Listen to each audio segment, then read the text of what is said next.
The year was 44 BC, the place Rome, the beating heart of a mighty republic.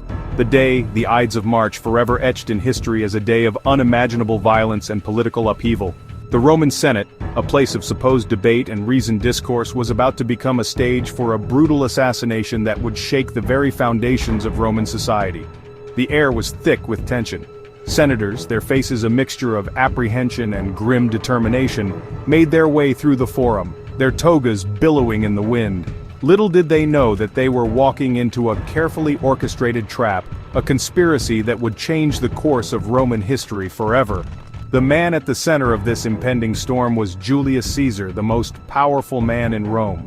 He had risen to prominence through military brilliance and shrewd political maneuvering, but his ambition had earned him powerful enemies.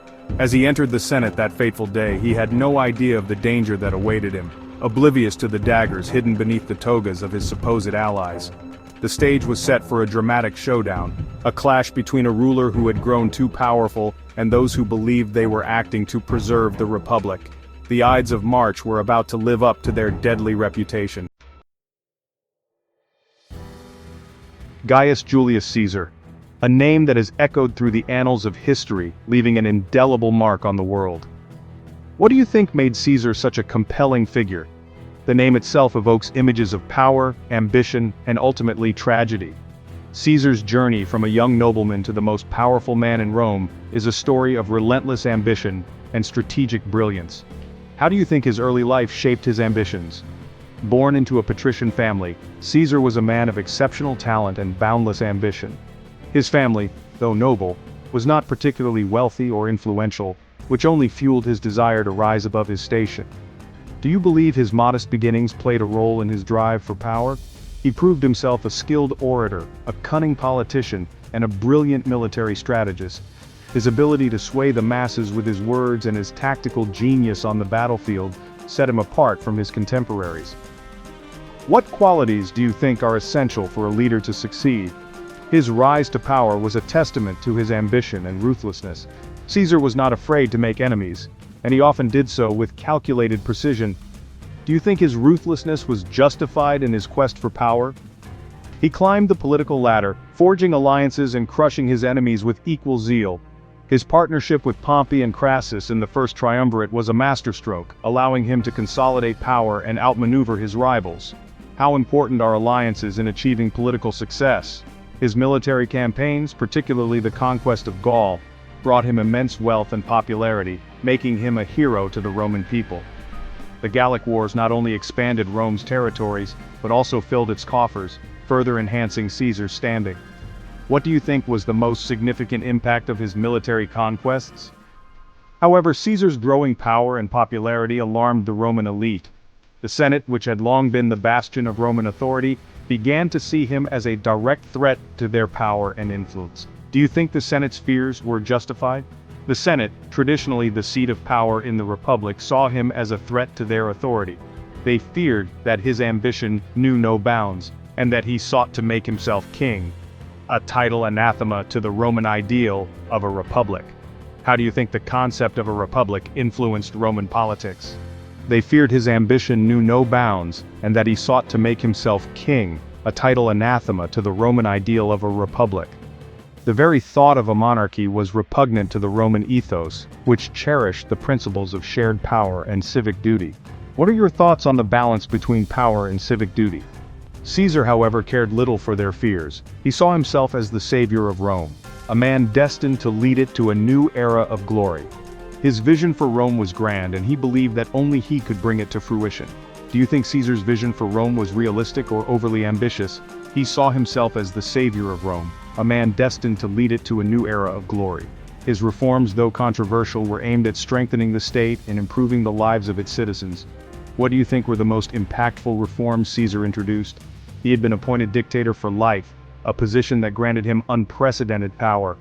This move, while consolidating his control, also alienated many who saw it as a step towards tyranny. Do you think appointing Caesar as dictator for life was a wise decision? This appointment, while welcomed by some, was seen by others as the final nail in the coffin of the Republic. The divide between Caesar's supporters and his detractors grew ever wider, leading to increasing political unrest. How do you think this division affected the stability of Rome? The senators who feared him most knew they had to act, and their discontent began to simmer, eventually boiling over into a deadly conspiracy. The Ides of March would become a turning point in Roman history. What do you think motivated the senators to conspire against Caesar? Caesar's story, however, is not just about his rise. It's a complex tale of ambition, power, and the human condition. What lessons do you think we can learn from Caesar's life? It's also a cautionary tale of ambition unchecked, of the fine line between power and tyranny, and the perilous consequences of alienating those who wield influence. His life and death serve as a reminder of the fragile nature of power, and the ever-present dangers of political ambition. How do you think Caesar's story resonates with today's political landscape? Share your thoughts in the comments below. The seeds of discontent sown by Caesar's growing power found fertile ground among a group of Roman senators. These senators, who had once been Caesar's allies, now saw his rise as a threat to their own power and the Republic's future. These men, calling themselves the Liberatores, believed they were acting to save the Republic from tyranny. They saw themselves as the last line of defense against a man who, in their eyes, was becoming a dictator. They viewed Caesar's actions as a betrayal of the very principles Rome was founded upon. His accumulation of power, his disregard for the Senate, and his apparent ambition to be king were seen as direct threats to the Republic's ideals. Leading this group were Gaius Cassius Longinus and Marcus Junius Brutus, both respected senators with complex relationships with Caesar. Cassius, a seasoned military commander and politician, had long been wary of Caesar's intentions. Cassius, a shrewd and ambitious politician, had long harbored resentment toward Caesar's growing power. He saw Caesar's rise as a personal affront and a danger to the Republic's future. Brutus, on the other hand, was a close friend of Caesar, a relationship that made his involvement in the conspiracy all the more poignant and devastating. Brutus was torn between his loyalty to Caesar and his duty to the Republic. The conspirators met in secret, their faces illuminated by flickering candlelight, their voices hushed whispers in the darkness. They knew the gravity of their actions and the risks involved. They debated the necessity of their actions, the morality of killing a man who had done so much for Rome. Some argued that Caesar's reforms had benefited the people, while others insisted that his ambition would ultimately destroy the Republic. Yet they convinced themselves that the Republic's survival depended on Caesar's death. They believed that by removing him, they could restore the balance of power and prevent Rome from descending into autocracy. They believed that by eliminating Caesar, they could restore the Senate's authority and prevent Rome from sliding into monarchy. The Senate, they argued, was the heart of the Republic, and its power must be preserved at all costs. They saw themselves as patriots, men willing to sacrifice everything to preserve the ideals of the Republic. They were prepared to face the consequences of their actions, believing that history would vindicate them. They believed history would judge them favorably. They envisioned themselves as heroes who had saved Rome from tyranny. Even if it meant becoming villains in the eyes of some, their plan was simple, yet audacious.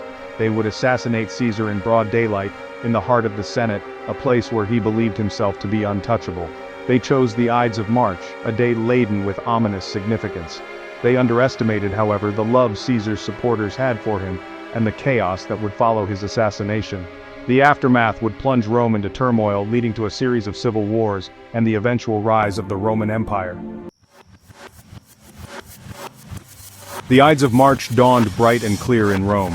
The city, with its bustling streets and majestic architecture, seemed to be just another day in the heart of the Roman Empire. Caesar, ignoring the warnings of his soothsayer and the pleas of his wife Calpurnia, who had been troubled by nightmares, entered the Senate expecting a routine meeting.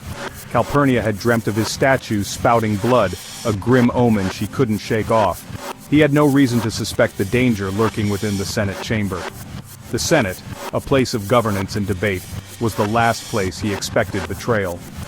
As Caesar took his seat, the conspirators surrounded him, their faces carefully composed, their togas concealing the deadly weapons they carried. Each conspirator had a role to play, and they were ready to execute their plan with precision. Then, with a prearranged signal, chaos erupted. The serene atmosphere of the Senate was shattered in an instant. Casca, one of the conspirators, lunged first, his dagger finding its mark on Caesar's neck. The initial strike was both a signal and a declaration of their deadly intent.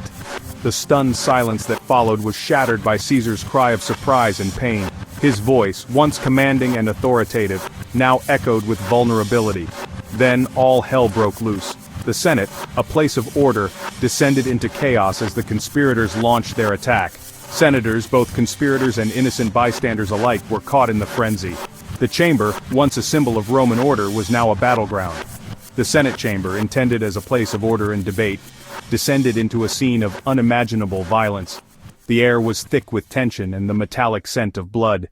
Caesar, despite being wounded, fought back with surprising strength, but he was outnumbered and outmaneuvered. His determination was evident, but the odds were insurmountable. Daggers flashed, each blow fueled by a potent cocktail of fear, resentment, and misguided idealism. The conspirators believed they were saving the Republic, but their actions were driven by personal vendettas as much as political motives. As Caesar fell to the ground, his body pierced by 23 stab wounds, a deathly silence fell over the chamber. The once mighty leader lay motionless, a stark contrast to his former glory. The conspirators, their togas splattered with Caesar's blood, stood over his lifeless body, their faces a mixture of shock and disbelief. They had done it. The reality of their actions began to sink in. Caesar, the seemingly invincible dictator, was dead. The man who had once held the fate of Rome in his hands now lay lifeless on the Senate floor. They had struck their blow for the Republic. But at what cost? The echoes of their actions would reverberate through history, changing the course of Rome forever. Julius Caesar's assassination was a turning point in Roman history, an act meant to protect the Republic, but one that led to its downfall. The Ides of March didn't stop the rise of power, it accelerated it. In trying to kill a tyrant, they paved the way for emperors to come. History, as always, is full of irony and consequence. Thanks for watching. If you found this story as fascinating as we did, don't forget to like, comment, and subscribe for more history that shaped the world. And as always, see you in the next video.